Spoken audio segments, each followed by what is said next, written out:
আমার রান্নাঘরের এই দেয়ালটা এখনো ফাঁকা রয়ে গিয়েছে, তাই আজকে এই দেয়ালটাই ডেকোরেশন করব। আমি সিম্পল থাকতে অনেক বেশি পছন্দ করি, প্লাস আমার বাসাটাকে ওইভাবে করেই গুছিয়ে রাখি। আমার হাতের এই ওয়ালবোর্ড গুলো বেশ অনেক দিনের আগের, তার উপরে দেখলাম পর্দার কালারের সাথে একদমই ম্যাচিং হয়ে গিয়েছে, তাই আর কি এই সুযোগটা আর একদমই হাতছাড়া করলাম না। যা আছে তার মধ্যেই আজকে ডেকোরেশনটা করতেছি। একটা সংসার সাজানো গোছানো থাকলে অনেক বেশি ভালো লাগে, কিন্তু সেই সংসারের পিছনে অনেক ব্যয় আছে। ইতিমধ্যে আমি আমার সংসারের জিনিসগুলো গড়তে অনেক বেশি খরচ করে ফেলছি, আর এই মুহূর্তে নতুন করে খরচ করা একদমই পসিবল না। সামনে আবার মেয়ের জন্মদিন, কিছু না করলেও অনেক খরচ আছে, তাই একটু হিসাব করেই চলার চেষ্টা করছি। তার উপরে জামাই চাকরিজীবী, আর চাকরিজীবীদের বউদের একটু হিসাব করেই সংসার চালাতে হয়। লাস্ট ব্লগ ভিডিওগুলোতে তো তোমরা দেখেছো কি পরিমাণে মাথা থেকে আমার চুল পড়ছে। তারপর ভেলোরা পেজ থেকে আমি এই সিক্রেট রোজমেরি অয়েলটা অর্ডার করি। অরিজিনাল পেজ খুঁজে না পাওয়ার কারণে এই রোজমেরি অয়েলটা আমার অর্ডার করা হয়নি। এটার গুণাগুণ সম্পর্কে অনেক আগে আমি জানতাম, মানে এটা ব্যবহারের একটা সপ্তাহের মধ্যেই তোমরা পরিবর্তনটা বুঝতে পারবে। চুল পড়া বন্ধ করবে, প্লাস তোমার খুশকিটা দূর করবে। যেহেতু রোজমেরি অয়েল, রোজমেরির গুণাগুণ তো আমরা সবাই জানি। তাছাড়া 5টা তেলের মিক্সচারে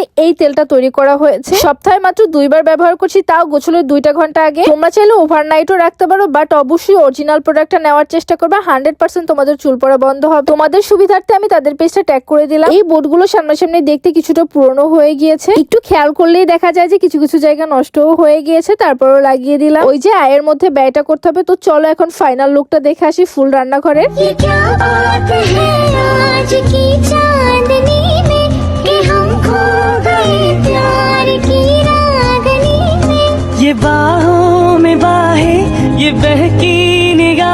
আর এটাই ছিল আমার ফুল রান্নাঘরটা, আর এটাই আমার শান্তির জায়গা। তাই শান্তির জায়গাটাকে একটু পরিপাটি করে ফেললাম। আর এখন থেকে এই রান্নাঘরে নিত্য নতুন ভিডিও আপলোড করব, সাথে থাকবে অনেক রান্নার রেসিপি। জানি না আমার এই ভিডিওগুলো তোমাদের কাছে কেমন লাগে, অবশ্যই একটু জানিও যে তোমাদের কাছে কেমন লাগে। আমি অবশ্যই তোমাদের কমেন্টে রিপ্লাই করে দেবো ইনশাল্লাহ। দেখা হচ্ছে নেক্সট ভিডিওতে। আল্লাহ হাফেজ।